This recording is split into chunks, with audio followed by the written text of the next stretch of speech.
Good morning to everyone here. Oh, I see one person live streaming with a chat right now. Hello, Radical Leftist Agenda. I want to talk about Rumble. Um, Rumble, basically, the controversy around Rumble, because Tulsi Gabbard, who's not perfect on every issue, and Glenn Greenwald, who's misunderstood by a lot of people, are with Rumble now. And the thing about it is, I don't have a problem with it. I mean, I hope they stay on YouTube, and I hope that they stay on all these forums. But I'm glad that there are competing forums to YouTube, alternatives to YouTube, because of the censorship that's been entrusted on all of us over the years. Uh, you know, um, there's Rockfin and people like Nico House, Kim Iverson, Combo Couch, Frank Analysis. They all started going on Rockfin. They're still on YouTube. And the thing about it is, I don't agree with all of them on every single issue either. I don't agree with any one leftist or another on every single issue. I don't expect people to agree with me on every issue. But the thing is, with creeping censorship taking place, they're having to find other forums. Now, the reason I bring up censorship is that there is a narrative right now in this country, and people are under the misnomer that when it comes to censorship, it's those dastardly progressives, those dastardly liberals, those dastardly socialists. I hear people talk about socialist Silicon Valley. Really? I mean, Silicon Valley rather hobnobbed around with the military industrial complex and the covert agencies than they would the socialists. I can guarantee you that, and I can guarantee you that social media would rather kick off somebody to the curb. Like, I mean, I'm not crazy about the Young Turks, but they would probably rather kick the Young Turks off the curb than, let's say, someone like Steven Crowder or Ben Shapiro.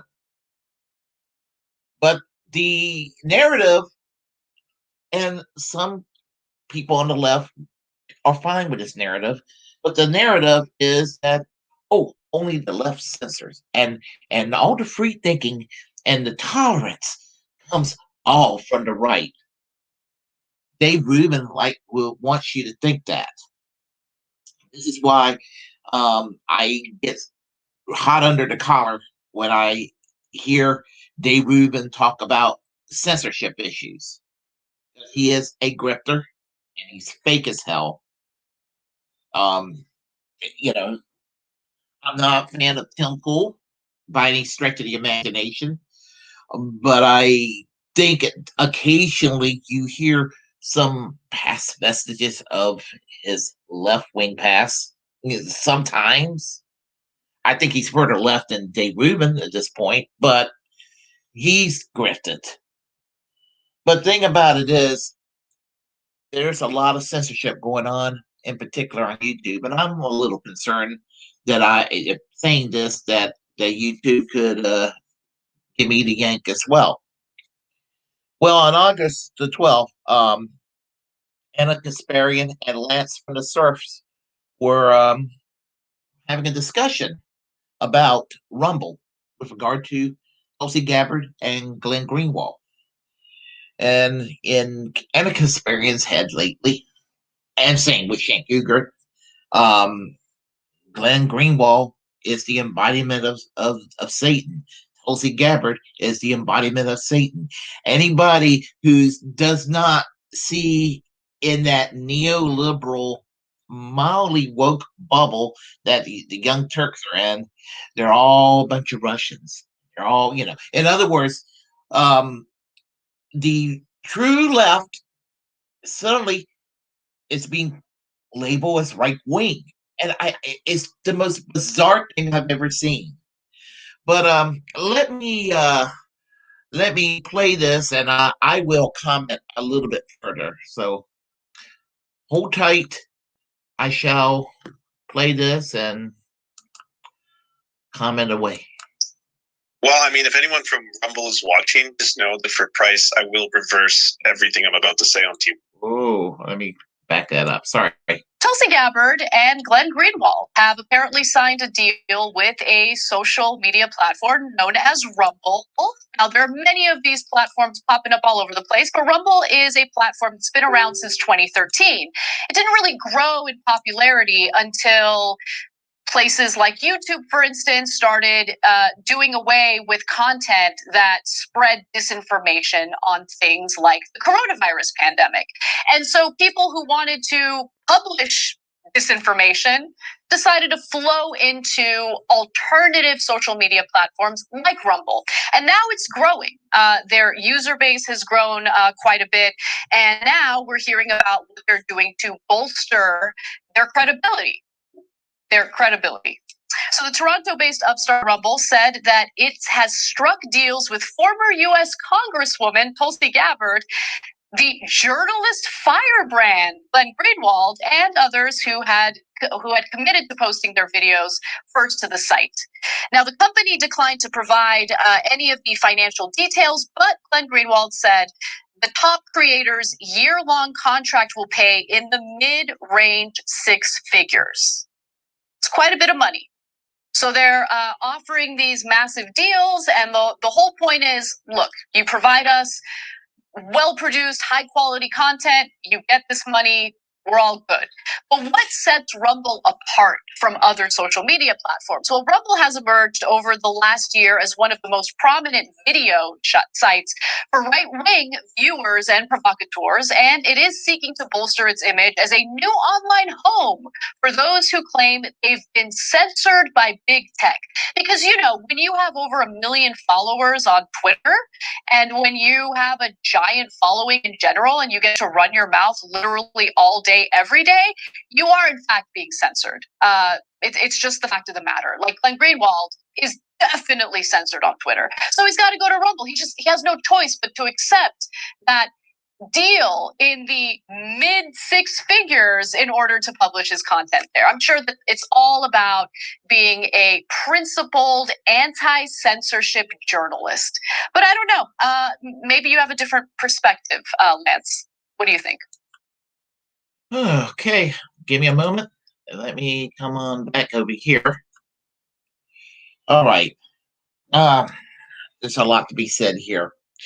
Talking about six figures and all of that. Okay. Well, you know, Jeffrey Katzenberg, a major Clinton donor, gave $20 million plus to the Young Turks, and we saw it go down the toilet after all that dirty corporate money. And and it's funny because Glenn Greenwald used to be on the Young Turks. But when Glenn Greenwald talks about censorship, he's correct. He's absolutely correct. And Ana Kasparian used to be a First Amendment absolutist. I remember watching the Young Turks over the years, and she used to defend the First Amendment. So did Cenk Uygur. Pretty much, honestly, most of the people with the Young Turks, that's orbited around the Young Turks, have defended free speech rights. I kind of think that Cenk Uygur probably still might be technically a First Amendment absolutist, but not so much with Ana Kasparian. Now, I'm not an Alex Jones fan by any means of any stretch of the imagination. I want to let that known. I don't like Alex Jones, but I was mad as hell when he got his channel pulled in 2018. The entire fucking internet gave him the internet definitely, other than the silly InfoWars site. Now, for selfish reasons, even though I disagree with Alex Jones, but trust me, in fact, I had a humorous nightmare once about Alex Jones. Let me do this little side story here. About 3 years ago, I went to sleep after work, and as I was sleeping, I was directed I was in Texas, And Alex Jones recognized me. And he looked at me and he ran like he was going to attack me. And he was like, "Get out of this way! I'm trying to save this republic." And then he ran past me and I woke up and I was like, what the fuck? What the hell did I dream that? Alex Jones used to make me laugh. He did. But when he had his channel pulled from YouTube and other social media platforms, they were talking about on the Young Turks. And Ana Kasparian was, she's used to criticize Citizens United. And now she thinks that corporation is a person and they can do anything they want. When really, social media is the new public forum. So pulling Alex Jones off the air was basically a First Amendment attack against them. Now, yes, technically, uh, the YouTube is not the government. I understand that argument. But then again, it might be because, as I said, Silicon Valley has a very close relationship with the military-industrial complex these days. This is why the internet is just not quite like it used to be. And so, as I said, one time she favored free speech, and now it's almost as if she's looking for any reason to take away people's free speech rights, and that's a very bad sign right there. Now, Rumble itself. Now I'm gonna tell you what I know very little about Rumble until just a few days ago. And if it's if it's predominantly right wing or whatever, so what? You have right wing voices on YouTube. I mean, nobody's going to pull off Rush Limbaugh's stupid ass videos over the years. Nobody's going to take down Sean Hannity or Tucker Carlson. Nobody's going to take down Steven Crowder. Nobody's going to take down Ben Shapiro from YouTube. They're not going to do it. But I'm going to tell you something. Left wing sites have been taken down. And with regard to Alex Jones, anything that looks like he was kind of threatening somebody with the Sandy Hook thing, just take down that video where there's an implied threat. But don't go give somebody the internet death penalty. And so, I mean, and I don't care who you are. I don't care what ideology you have. I am opposed to censorship 100%. Now, it's a little bit more personal because she's got an axe to grind, in particular with Glenn Greenwald, because of this shit fest that happened this summer when Ana Kasparian and Cenk Uygur decided to go personal against Aaron Matei from the Gray Zone. And because of that, and that ugly meltdown that they had, and it was, where Jimmy Dore got put in there, Max Blumenthal. I mean, and then Kyle Kalinske got pulled into this crap. And even to some degree, I believe Fiorella Isabel was kind of pulled into it too. But the point is, all these folks, it was, it was basically Ana Kasparian angry, and now she wants to direct it at Glenn Greenwald. Well, let me tell y'all something about Glenn Greenwald. And when Cenk Uygur basically insinuated that he was some kind of Nazi sympathizer, are you kidding me? We're talking about a gay man, a Jewish gay man who lives in Brazil with his husband, David Miranda, who is a member of the Socialism and Liberty Party, which is a Trotskyite split from the Workers' Party. Doesn't sound very fascist to me. And remember, Lula da Silva is a freed man today because of the actions of Glenn Greenwald. Jair Bolsonaro, who is a horrible right-wing figure, who wants to turn Brazil into Chile during the Pinochet years. This, basically, Glenn Greenwald and David Miranda and his family has armed security 24 hours a day out of fear that Bolsonaro will go and execute them. So, I just don't see Glenn Greenwald as a right winger. I mean, I just don't. And with regard to Tulsi Gabbard, um, you know, and I saw how Ana Kasparian wanted to vilify her 2 years ago. There are legitimate criticisms of Tulsi Gabbard. I mean, I don't like her, in let's say, less than tolerant attitudes toward the transgender community. Now, I don't want to hear, well, she's a homophobe. Well, no, she grew up in a socially conservative Hindu household growing up. Her dad was a homophobe. And I do believe that she's not anymore. And then I'm hearing other people are saying, that she's an Islamophobe. Um, no, just because of Modi of India, the connection. Vice President Kamala Harris, who's to Tulsi Gabbard's right, has a stronger connection with Modi of India. But the thing about it is, there are legitimate criticisms about Tulsi Gabbard. I didn't like the fact that she endorsed Joe Biden over Bernie Sanders last year. But I think there was some personal grievances that they had between the two campaigns. And in some ways, I do have some criticism of Bernie Sanders with regard to Tulsi Gabbard too. Neither of them are blameless.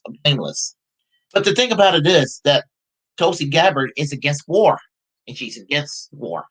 Whereas Ana Kasparian interviewed Madeleine Albright. I don't have a problem with the Madeleine Albright interview, but softball questions for real. She's a war criminal. Madeleine Albright. She's no better than George W. Bush or Dick Cheney. Yeah, she's just one more war criminal walking around free. But the thing about this whole censorship thing, the Democratic convention last year, which was mostly on Zoom, but over there in Milwaukee, they banned the Young Turks from being at the convention. The thing about some of these people that support censorship, as censorship is biting them in the ass, it doesn't even occur to them that's what's going on. And now, um, while David Duke is a piece of shit, because he's a racist and anti-Semite, and Louis Farrakhan is a piece of shit because he's a racist and an anti-Semite, they pulled those motherfuckers down. And then to look fair and balanced, they decided to pull down Black Lives Matter and pull down Antifa. And never mind that half the U.S. states in this country now have banned BDS, where if you don't sign a loyalty oath, and let's say the state of Texas as a state employee to Israel, you get pulled to jail. I mean, no, you get fired or what have you, or you could be put in jail for engaging in BDS. That sort of thing. Abby Martin won a case with regard to the state of Georgia university systems that basically forces people to sign a loyalty oath to Israel in order to speak. And what the fuck does another country halfway across the globe have to do with the university system in Georgia or the state government in Texas? And I'm not saying this is just a signal at Israel. If they had the same stupid law about Norway, I would be just as opposed to it because it's the First Amendment. But there again, Ben Shapiro basically recently wants to use the BDS laws to punish Ben and Jerry's ice cream because they won't sell their product in the West Bank area.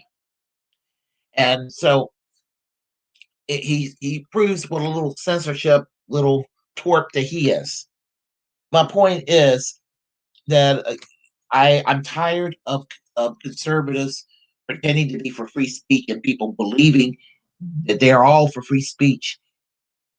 And some conservatives are for free speech. And for those who are conservative for free speech, my issue is not with you. But for those, but to act like everybody on the left is in favor of censorship is a deep, deep insult. When I joined the left, and I mean, I've been a leftist all my life since the early days, since I was a teenager in the 1980s during the Reagan years. One of the one of the things that fueled my passion as a leftist was free speech.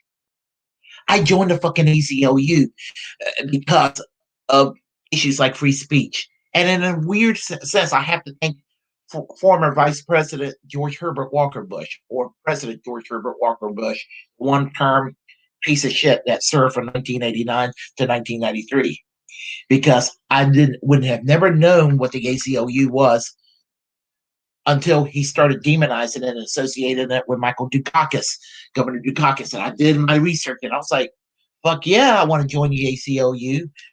And, free speech and the right to privacy, free press, and things like that. Yes, I'm like, sign me up. But the thing about it is that Ana Kasparian is she looks for an excuse, any excuse to try to engage in the censorship, and even with Julian Assange, who is a fucking political prisoner by the United States government, and he's not a perfect person either. But again, this is an attack on the free press, and Ana Kasparian, you should know better than that. Why do you want to be Sean Hannity or Mark Levin, who are pro-censorship? They pay 10 for free speech, but they're pro-censorship. Just about everybody on Fox News is pro-censorship.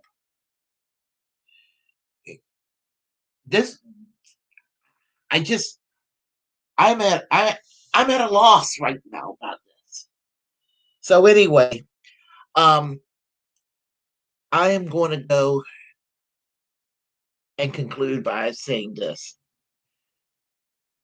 No matter what side of the fence you're on, but I'm going to say if you're on the left, please, my God, we got to stop this censorship thing, because they're coming after us next, coming after the left. I can guarantee you that it will be more in the open about how they're going to go and attack freedom of speech against the left. If you like what you heard, press like and comment. Disagree with what I have to say, well, comment anyway. We'll have a conversation. Feel free to share the content on this channel. Feel free to share the content. And as a First Amendment absolutist, create your own platform and utilize it, because we're all the muckrakers of our time. And remember, hit that subscribe button, hit that notification bell, so you can get hard-hitting social democratic commentary by yours truly. I am American social democracy. Peace, free speech, and class struggle now.